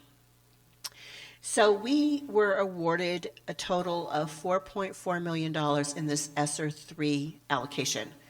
We have spent to date 2.6, and we have some that is still encumbered as well, meaning that I have purchase orders out there for some expenditures. But the place where we want to make sure we are meeting the requirement is the learning loss component. And you'll see that there is a significant amount of money still in that area that we need to be able to spend. Now, if you recall, we've been very conservative with this money, having 1.7 of it left, and we have to September of 2024, so we've got the rest of this year and then the following year to be able to spend the money. But we didn't know if we were going to need some of these additional funds to help make up for if the override didn't pass. So we were being really conservative with this money. So now that we know where our situation is and where we need to be able to invest some of this money, working with the Ed Services Department with Dr. Jensen and Ms. Scott, and also with Erica Celsi, because educational technology plays a big component of some of those learning loss services that we have. There's a lot of applications out there that we can tap and utilize, and we've had these conversations. So we have a working document that we are sharing, that we will be putting together a comprehensive plan to be able to identify for the board exactly how that money is going to be spent through 2024. And I'm pretty excited about some of the things that we have discussed and what we're going to be able to do for our students. You'll also see in there that there is that retention stipend at the very top line. Because we don't have a lot of additional funds to be able to give increases to our staff, and And we've given retention stipends for the last 2 years out of this money. So we feel that that is a good investment in our staff. It's something that we would be bringing to the board as a recommendation that, excuse me, we'll be paying these retention stipends again the beginning of next year. So it'll kind of be like that one-time payment that they've been receiving for the last couple of years. And I know that a lot of our staff really appreciates that additional funds at the beginning of the year. So this identifies the learning loss requirement. So we do have $740,000 left to spend, but I'm fairly confident that between additional positions, support, and some of the materials that we're looking at, that we would be able to utilize that money before September of 2024. Scott, you have something you'd like to add? Good. So having said that, I would open up to any questions. Thank you. Any questions? Ms. Rodriguez, can you scroll back to the ESER 3 chart real quick? I think it's just 2 slides back. Right there. The description, the 12 items, I know learning loss is its own separate, that has to be spent specifically on that learning loss. Correct. On those other 9 items or 9 line items, are we able to move funding around as needed, or are we fairly locked into what's there? Say, for example, the security systems, what we have budgeted there at 9,000. If we needed to pull a little bit out of maybe that curriculum line, if we saw a need for something that we needed to pay for out of, that would be a security issue, or are those numbers to be budgeted to be spent by the end of 24 pretty much locked in? The only thing that is locked in that budgeted spent by 24 is the learning loss. So the other monies are flexible. Okay. And that would be something, there's not a whole lot there, but I see what you're saying, if we can adjust a little bit, and I would work with Ed Services with that curriculum component, because I think some of that we've already committed. Yeah. Well, I just picked curriculum as an example. Don't hate me. I'm sorry.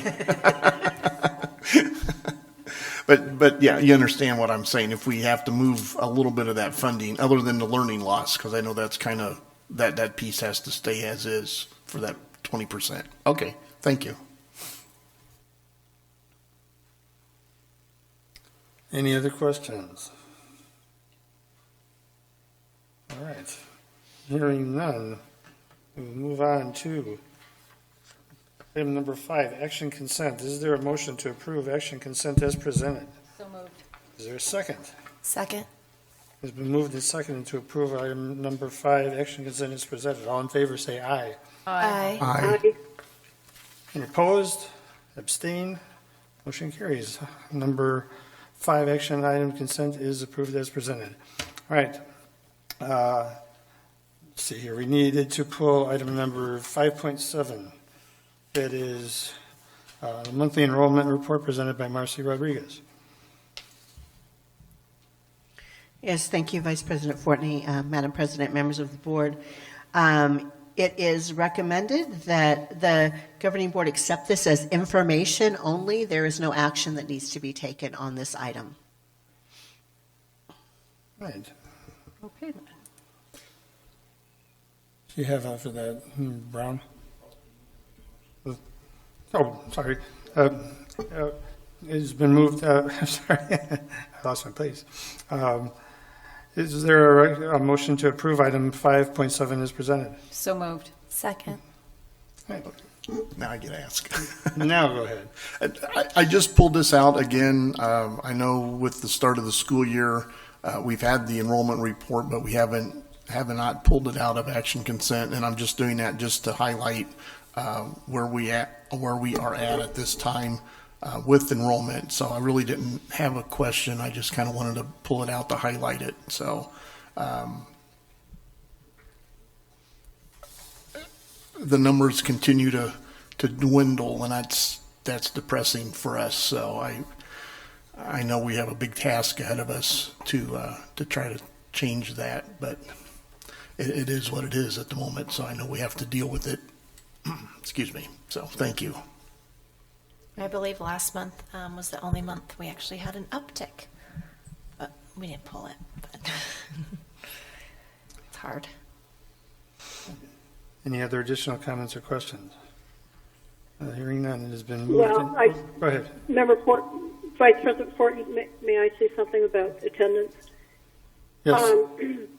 As we know, again, nationally and across the state, attendance has fallen. And I believe PV actually has 3,000 student loss. I know they're a huge district. But while we do need to try to capture and retain students, no doubt about that. But by the same token, I think that it is now it's a trend nationally. And so I'm just making a comment. So for me, both exist at the same time. Try to retain and capture, and yet recognize that this seems to be happening for whatever reason, and I know that it has accelerated during the COVID years. So I don't know. It's almost as if there's a shift in public education. I'm finished with my comment. Thank you. And the recent push for vouchers is going to have an impact on every school district, so we can see some additional exodus from that. So that's very concerning about the way that public education is being treated here right now. All right, any other comments or questions? Hearing none, it has been moved and seconded to approve item 5.7, monthly enrollment report as presented. All in favor say aye. Aye. Aye. Aye. Opposed? Abstain? Okay, motion carries. Item 5.7 is approved. Let's see, okay, now we got number 5.8, additional supplemental resources for board approval presented by Dr. Patty Jensen. Yes, thank you, Vice President Fortney, members of the board. Administration recommends that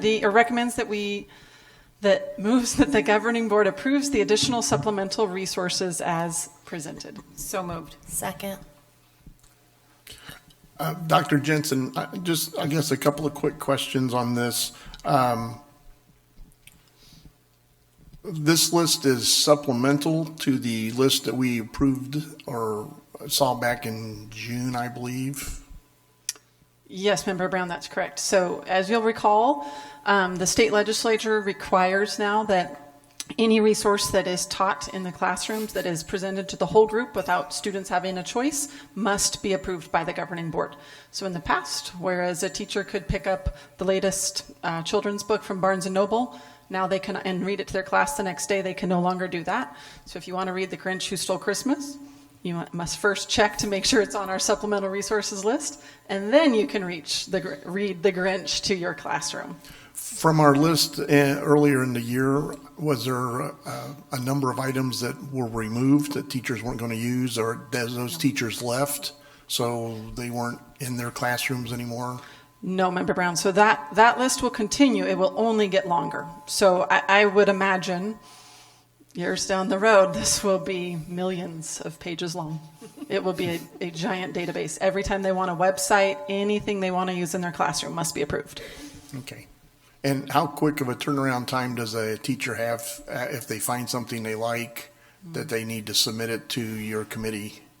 So the last time we approved was in June, and now we're approving in December. So likely it will be June again. It'll be June again, so they'll have to wait now through the year break. Okay. Correct. So yes. Each school year will, like for instance, A Wrinkle in Time is on this list. So each school year, do we have to reapprove it?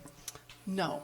So good question, Member Busby. So once it's approved, it will just stay on the approved list, and then it will just continue to grow, kind of like a library. And then they just search for it. We're in the process of alphabetizing it because it is a bit awful to look through, but teachers have learned the Control F function, and they just go in to see if what they want is on there already. Okay. And then I know this is on the district website, correct? Will it also then, do we need to put that on each of the school websites specific, or should we just, is that, No, this would come through, just like governing board policy is on the district website, this would be the same type of thing. okay, thank you. I just want to chime in that it's disappointing. This bill came from legislature basically based on disrespect and distrust for this educational profession, and the fact that they are making teachers go through these hoops is really abominable. But that's what it is. So, thank you for that. May I ask a question? Please. Are long-term subs and subs aware of this, or when they're hired, are they told, don't bring any resources in of your own? Use what the teacher has left for you only? I'm going to ask Dr. Hendrickson to chime in on that.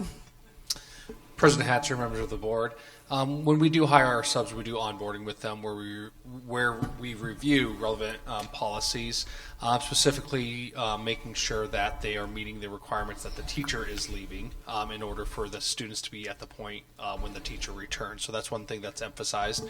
That's one thing that we're continuing to build upon those, making sure that we're doing those trainings with our site subs, both short-term and long-term. We recently implemented a Google Classroom for our subs, which has a number of resources, including policies, safety procedures, engagement strategies, PD kind of things like that. But certainly something that we can add is make sure that they're aware of not bringing in outside resources into the instruction. And we really push for them to make sure they're following the script that the teachers left them. Thank you. Any other comments, questions? All right. Hearing none, it has been moved and seconded to approve item 5.8, additional supplemental resources for board approval as presented. All in favor, say aye. Aye. Aye. Opposed? Abstained? Motion carries. Item 5.8 is approved. All right. Moving on. Item 6, old business. 6.1, fiscal year 2022-2023 budget revision number 2 presented by Marcy Rodriguez. Is there a motion to approve on 6.1 is presented? So moved. So moved. Second. Any questions or comments? I'm sorry, you're going to go ahead and do that. Sorry about that, jumped ahead. You're okay. Go ahead, Marcy. Thank you. You're doing great. You're doing great. Thank you, Vice President Fortney, members of the board. So as I had shared with you in the information item, the purpose of revising this budget this evening is a requirement of ARS 15905E, where we have gone below the 1% threshold of our M&O budget. So I move that the governing board approve the FY 22-23 budget revision number 2 as presented. So moved. Second. Okay, now, any questions or comments?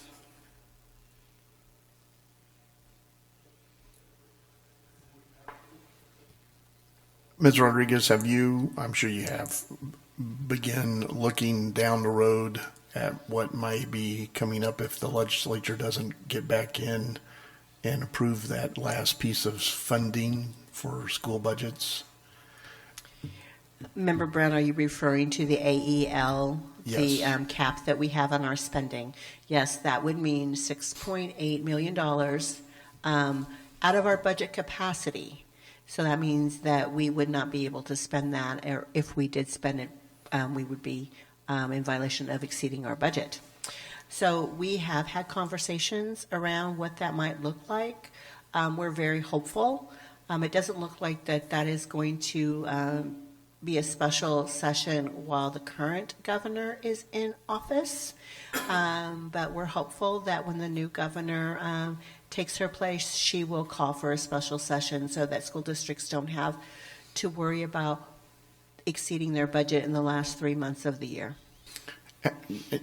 And you have started to put some pencil marks down to see what that would do for us? Oh, yes, the cabinet, and we've had many conversations. We have a running Google Doc with all of the potential places that we could reduce our budget through the end of the year if that was a requirement. Okay. Thank you. Ms. Rodriguez, can you just explain there, down at the bottom of this page, it does show that the average teacher salary dropped 1% from this year, from last year. Can you just explain what that is, considering the increases that we have approved? Yes, so that does look like a little concerning of a number, but what and I looked at that and verified that number because it did look unusual to me. What had happened, we had several very experienced, high-paid teachers leave the district last year. Okay. They did not return this year. So when we replaced them, we brought in newer, less experienced, for a significant less amount of money. So that's what's caused that average to drop. Thank you. Any other questions or comments?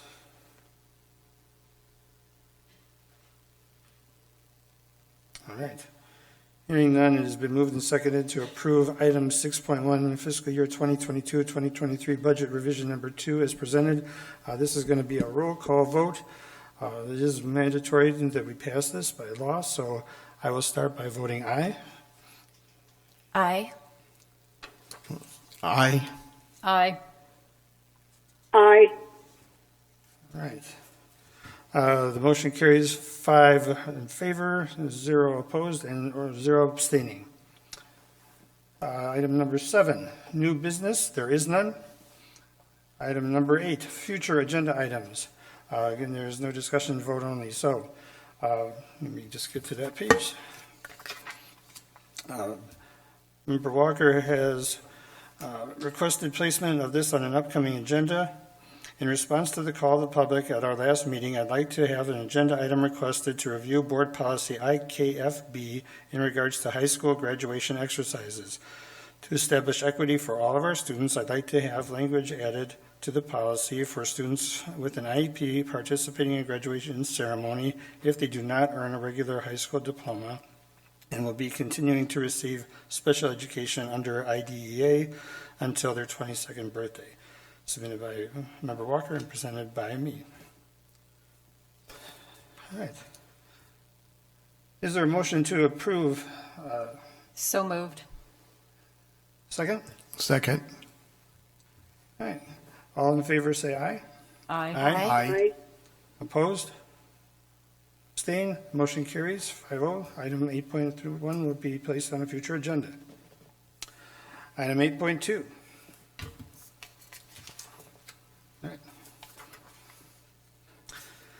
I'd also like to, this is from Member Walker as well, I'd also like to a presentation on what we are doing for secondary education secondary transition plans in collaboration with the students' IEP and what other partnerships can be done with the Arizona Department of Education along with the special education website for the ADE. As presented by me on this day. Is there a motion to approve item 8.2 on an upcoming agenda? So moved. Second. All in favor, say aye. Aye. Aye. Opposed? Abstain? Motion carries. Item 8.2 will be placed on a future agenda. And finally, 8.3.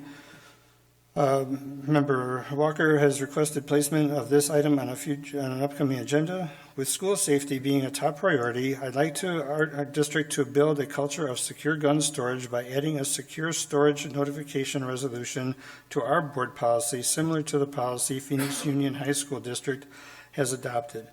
And there is a link below with the attachment that we were able to see. So is there a motion to approve a placement of item 8.3 on the upcoming agenda? So moved. Second. All right, all in favor, say aye. Aye. Aye. Aye. Opposed? Abstained? Motion carries 8.3 and it will be on the future agenda. Item 9, upcoming calendar events. presented by Dr. Monroe. Vice President Fortney, members of the board, President Hatcher via telephonically. We have winter break starting next Wednesday, December the 22nd to January 4th. Schools will be closed. The district office will reopen on January the 2nd. School will resume January 2nd or January 3rd. What is the date there? January 3rd. Okay. Okay. School resumes on January the 5th. Run the District, which is sponsored by our Cave Creek Unified Education Foundation. It's on Saturday, January the 7th at 8 a.m. if you'd like to attend. And then we have Martin Luther King Jr. Civil Rights Day on January the 16th, when school will be out of session on that day. All right. Item number 10, executive session, 38-431.03. Pursuant to ARS 38-431.03, if there's discussion of consideration of employment, assignment, appointment, promotion, demotion, dismissal, salaries, disciplining of resignation of a public officer, appointee, or employee of any public body except that, with the exception of salary discussions, an officer, appointee, or employee may demand that the discussion or consideration occur at a public meeting. This is for the superintendent's formative evaluation. So I move to recess the public meeting and move to executive session for the purpose of discussing Dr. Monroe's formative evaluation. Is there a second? Second. All in favor say aye. Aye. Aye. Motion carries. The governing board will move into executive session.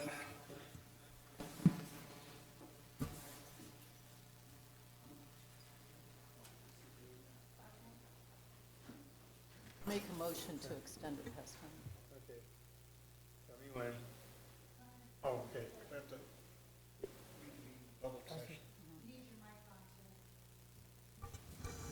All right, we are reconvening.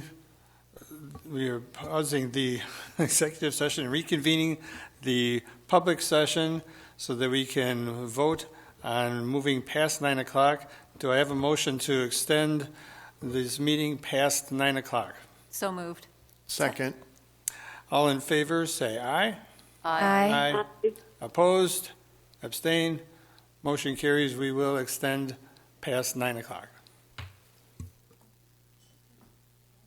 Oh, do I have to say? Okay, so now can we, thanks a lot, Beth.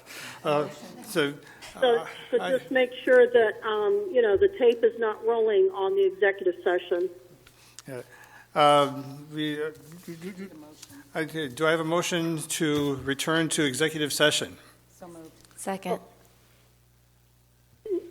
Okay. I don't think so, Jeff. Huh? I don't think you do. We do, because we were in a public session, and we have to end the public session to go back to executive. I don't want to know. Are you? Yes, Are we that's still correct. in public session? You Yes. can do that to be safe. Yes, we have to Okay, end. yeah. Need to vote to go back in. Yep. We just, Okay, so we had a motion and we had a second. All in favor of returning to the executive session, say aye. Aye. Aye. Opposed? No, abstain? Motion carries. We are returning to executive session. But if I let it go too long.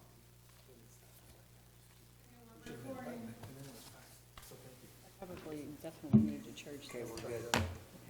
Okay. We're good. Start the meeting. Okay. Reconvene. Reconvene your. All right. So do I have to make a motion to reconvene? Or Yes. just reconvene? Yes. Okay. I move to reconvene the public session of Cave Creek Unified School District 93. Is there a second? Second. All in favor, say aye. Aye. Aye. All right. Now you got to make a motion to. Okay, that motion passed. Item 11, adjournment. Is there a motion to adjourn this meeting? So moved. Second. All in favor, say aye. Aye. Aye. Opposed? Abstain? Motion carries. The meeting is adjourned. Okay.